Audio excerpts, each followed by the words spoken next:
Salam alaikum wa rahmatullah, Mohamed, belgo-marocain. Mon parcours dans la parfumerie, c'est 20 ans. J'ai commencé comme tous les jeunes, on aimait trop se parfumer, surtout en Europe. C'était un signe de beau gossitude, quoi. Mais à l'âge de 19 ans, j'ai voyagé en Inde. J'étais dans une région où il y avait des distilleries millénaires, où ils avaient des méthodes vraiment très anciennes pour distiller des matières premières naturelles et en faire du parfum.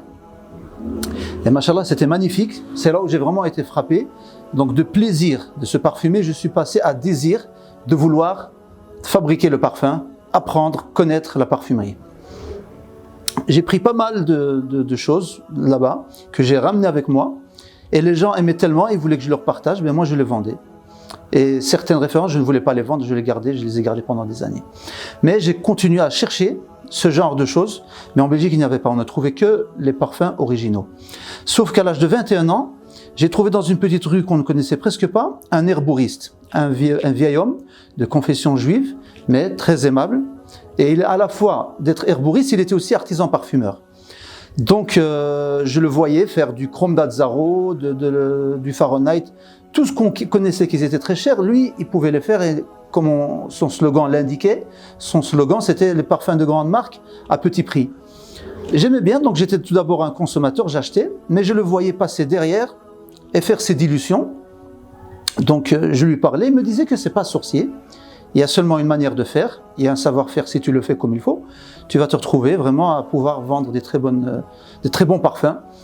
Et il m'a poussé à avoir envie vraiment de vendre ces parfums-là. Et il me vendait, il me montrait, alhamdoulilah, donc on s'en sortait très bien. Ensuite, on vendait devant les mosquées. Ensuite, après, je me suis associé avec un ami belge. On vendait dans les marchés. Et alhamdoulilah, maintenant, c'est à l'échelle internationale. Donc j'avais l'habitude de me fournir en France pendant une dizaine d'années, jusqu'à ce que je vienne pour m'installer au Maroc avec ma famille. Donc là, il y a un changement carrément géographique, ce qui change tout. J'étais à la recherche de fournisseurs ici au Maroc, pour ne pas me fatiguer malheureusement, ce que j'ai trouvé, c'est pas des parfumeurs, mais des commerçants. Donc, on n'avait pas le même langage, c'était un peu difficile de se comprendre. Simple exemple, si une référence, tu trouves que ça ne va pas, tu lui expliques que ça ne va pas, il ne cherche pas à savoir quel est le problème, mais il te dira plutôt, mais pourtant moi je la vends bien, tout le monde l'achète. Donc aussi sur 100 références, il faut vraiment chercher jusqu'à trouver une dizaine qui sont convenables, jusqu'à même je pensais qu'au Maroc je ne trouverais pas ce que j'ai connu en France.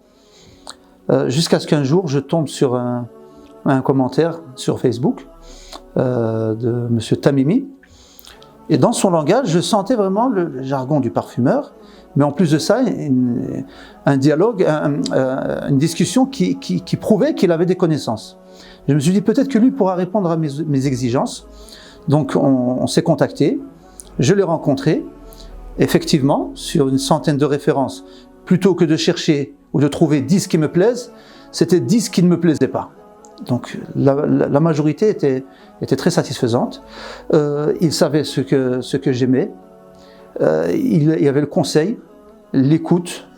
Le monde de la parfumerie l'emportait sur son caractère de commerçant.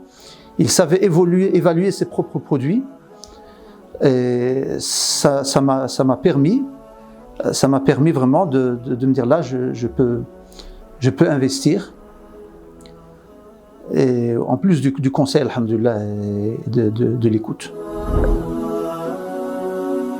L'histoire d'un parfum, bon, quand un client consommateur rentre, c'est facile, plus ou moins facile de le convaincre de prendre un parfum. Mais un parfumeur qui a l'habitude de manipuler énormément de références, au final, il devient comme rassasié et c'est difficile de lui trouver un peu le caviar dans la parfumerie. Moi, je suis quelqu'un qui aime beaucoup le boisé. J'avais difficile parce que je trouvais beaucoup de boisé dans le marché, mais très oriental. Moi j'aimais que ce soit travaillé à la façon un peu occidentale, boisé floral, et j'aimais le privé. Il y a un parfum Sable Or d'Armani Privé, je pourrais dire que c'est l'histoire du parfum. Je vais l'axer sur celui-ci. Parce que, bon, il est très coûteux, à 565 €. C'est chez Armani Privé. Il est souvent en rupture en France. Mais c'est quelque chose. Mais il faut sentir vraiment du vivant dedans. C'est pas facile à refaire. On le trouve pas facilement dans les génériques. Et quand on le trouve, pour le trouver vraiment avec des notes vivantes, c'est très difficile. Je l'ai trouvé chez Liberty. Masha'Allah, vraiment, on sent le boisé, mais bien sucré. L'iris, on le sent aussi. C'est une note que j'aime beaucoup. On la retrouve dans le bois d'argent, mais là, vraiment, dans le sable or, elle est bien active, on la sent. Alhamdulillah, ça m'a convaincu. Quand j'ai un client, par exemple, qui est très difficile, je lui dis, écoute, moi-même, je suis difficile autant que toi. C'est très difficile de cuisiner à un tabbakh, à un cuisinier. Mais quand je lui donne ce parfum-là, mais vraiment, il tombe sous le charme, même si ceux qui n'aiment pas le boisé se mettent à aimer le boisé à cause de ce parfum-là. Donc je pourrais dire que c'est l'histoire du parfum qui m'a marqué le plus. Merci. Ah oui, on sent carrément la facette poudrée, ambrée. La fameuse fleur d'iris, c'est sans hésiter, c'est le sable or. Tu as commencé par le plus facile.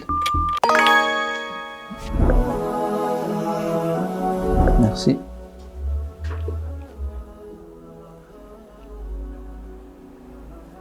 Les notes mielleuses sont bien apparentes.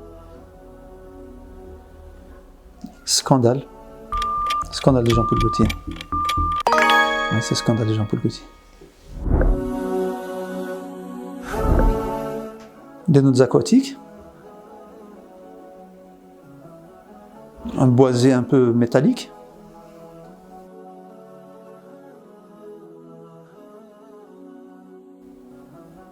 Peut-être.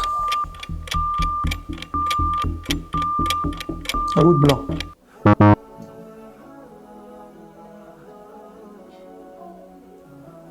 عرفها ولا كيما بغيتي